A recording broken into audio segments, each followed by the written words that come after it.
This was a piece of news that we kind of had a small bite of it way back when we were talking about Toy Fair, and now we have a deeper, pretty much breakout of information that we got here in relation to this Transformers Battlegrounds game that Hasbro was talking about all those months ago. So here's the information we got. Number one, what brand of Transformers is it based in? It seems like it's going to be based in that of the Cyberverse brand, judging by the designs that were shown from this teaser trailer, which is also the Evergreen brand, that I use the air quotes here, not G1, but pretty much Cyberverse. The planned schedule for this release is going to be October 23rd, 2020, and it's going to be available for the PS4, Xbox One, PC, which will be done through Steam, and of course the Nintendo Switch. This is listed as a tactical warfare adventure game. See, like when I looked at the trailer, I was like, okay, it kind of looks, and the trailer doesn't really give you too much of an indication, even though it does show a little bit of gameplay. It looked like initially, I thought, okay, maybe some kind of open world, kind of game. Maybe the camera angle was just, at a weird pan. Tactical warfare games, I mean, there's not a lot of them, in all honesty, in the entire run of video game history. Like there's got to be at least maybe under 50 of them of notable reference. And I mean, like the best, probably the most famous ones are probably like Total War from like the mid 2000s or something. And even then it's like a lot of people don't even know those. But a tactical war adventure, which is a very weird thing to put on the end of it, because tactical war, it's kind of like an RTS, but not really, like a Command and Conquer, Warcraft kind of, StarCraft kind of thing. But when you have that adventure part to it, is that like tactical war adventure, like, is that what you would call, I don't know, maybe the, I can't even say like the Shining Force series, because that's more of an RPG. And Dynasty Warriors, I don't know, that's more of a beat 'em up. Wouldn't call that an adventure with tactical warfare. I don't know. It's very weird. I've never heard of tactical warfare adventure. I guess they're inventing a genre here with this game. They pretty much say here, Transformers Battlegrounds is a new authentic take on the Transformers video game could be. And then of course it's Hasbro CEOs pretty much, it's exciting for us to bring this epic story of battle between the Autobots and Decepticons, yada yada yada. More CEO talk pretty much. The CEO of Outright Games says it's one of the most enduring and recognizable franchises in the world, blah, blah, blah. Okay, that doesn't tell us about the game, though. And then you only have like this little, blurb here. It says the evil Megatron closes in on the Allspark. Bumblebee and the Autobots need a new commander to help save the Earth. You assemble the Autobot squad and roll out to battle, blah, blah, blah, blah, blah. So from what it seems like, I mean, my concern is, in judging by Outright Games and what they've made in the past, Outright Games is a company that when you look at their track record, it's pretty much licensed material, but done on a budget nature. So like, the Jumanji movie, Adventure Time stuff. What else did they do? I think I had like a... Oh God, yeah, they did that. They did the Ice Age video game. Like, it just really rush budget kind of gaming stuff. So it's me going like, we kind of got spoiled, maybe like the past 10 years, because we got some really big AAA kind of titles almost with the War for Cybertron stuff, the Fall for Cybertron stuff, and even when we got Devastation, like those were all really good games. And yeah, and we kind of fell off.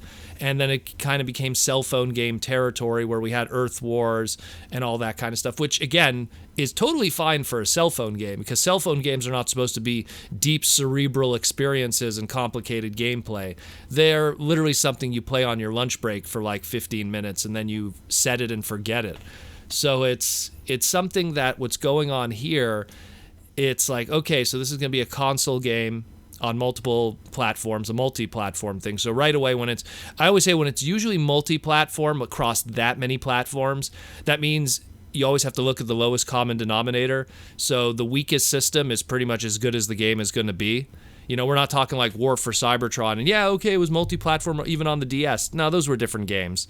The DS War for Cybertron games weren't the same as the console ones, or even that of the Wii. So you have to like look at something where it's like if this maintains the same kind of gameplay and the same kind of graphics among all of them, the PS4 and the Xbox One are vastly different to that of, let's say, a Switch. And I love the Switch, but I'm just saying, like, there's a gap there. And of course, Steam is PC, so the sky's the limit with that stuff. But it's just, it has me just kind of going like, I'm not going to get my hopes up too much for this.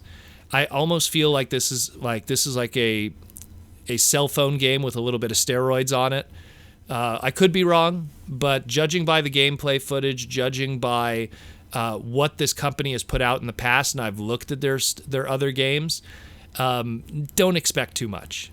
Don't expect too much. I understand they're excited about it to get a licensed brand and stuff like that, but in terms of the console releases of Transformer games we've gotten, we've done a lot better than this. We really have. Like, this goes back to, like, let's say even like the Transformers Armada game on PlayStation 2, where like we've done a lot better. We've done a lot better since then, and there's a lot of really good Transformer games, and this falls more into that cruddy, unfortunate, cell phone territory that finds its way onto consoles, and they're budget games. There's a pre-order on the website. Unfortunately, there's no price yet, just the release date of, again, October 23rd, 2020. But I really hope that we don't see like a $59.99 pre-order price point on this, because I don't think it should be that. Like, even Devastation, when it came out, didn't come at a full price game. I think Devastation, correct me if I'm wrong, was $39.99, because they recognized that was a smaller game. But even then, people loved it. People loved it for what it was. It was Bayonetta meets Transformers, pretty much, or Devil May Cry. It's. I think that, hey, I love Cyberverse. I think it's a great sub-brand of Transformers. I love the story of it. That series is done now. We don't have any other material coming of it, so this is all we're really going to have. And I just feel like this is going to be more of a tacked on thing. Like, I'm reminded of when the DS had the only animated game we ever had of Transformers animated. There was a DS game, and it really was just kind of those licensed budget games where they took, if anyone remembers, there was an old Interplay game called Lost Vikings. Like, they pretty much took Lost Vikings, slapped the Transformers brand on it, and again, it was a fun little puzzle game, but it was also like, I think when it released, it was like either $29.99 or $24.99 DS game, cheap, and you knew what you were getting yourself into. This is all on the major platforms and stuff. So I don't know. We're gonna see more from the photos that I've seen. I'm gonna try to stay positive. I mean, the one good news is it looks like practically every character is there. Soundwave, RC, Windblade, Slipstream, Optimus, Megatron. Like, from the few things, obviously Bumblebee and some of the other crews, Shockwave, Grimlock. It looks like everybody's here, but again, the trailer makes me feel like it's an open world kind of adventure game. What they say here is, tactical, strategy adventure. I don't know. Let me know what you think about this. Again, I'm a big video game guy, and I've played a lot of games in my day, and especially when it comes to Transformers. I did a whole panel about Transformers and video game history at TFCon many years ago, just fleshing out like how, sometimes these licensed games, they don't turn out how people hope. And Transformers had a very weird history, but again, that war for Cybertron bubble moving forward, and maybe even a little bit with the Armada game, was some really good stuff. And I thought we were kind of going in the right direction, and then we kind of unfortunately de-evolved with cell phone games. And so, but again, cell phone games, they are what they are. I'm not going to rag on them. They are what they are. They have to be like under 100 MB usually, or maybe 200, 300 MB, and they have to have microtransactions. They got to be, they got to be the thing that cell phone games are, that a modern gamer like me is just, not a fan of personally. So let's hope that this is a lot better than I think it is. Again, I have my reservations, but it is what it is. The website that they link to on all the social media platforms actually doesn't work right now. They say that it's going to be live. They provided a link, and they say it's going to be live later. So it should be live probably around 3 p.m. As of this recording on today, which would be, I actually don't know what date it is today. Oh, it's June 11th today. Jeez. That's what happens when you have the big V ruining your life. So yeah, June 11th, after 3 p.m., the website's going to be live. Hopefully, they'll have some more screenshots and information. We do know what the packaging of it looks like, which looks kind of unexciting. But we'll see. We'll see. Again, it sounds like I'm being negative, but I just, I love Transformers, and I want to have a really good Transformer game.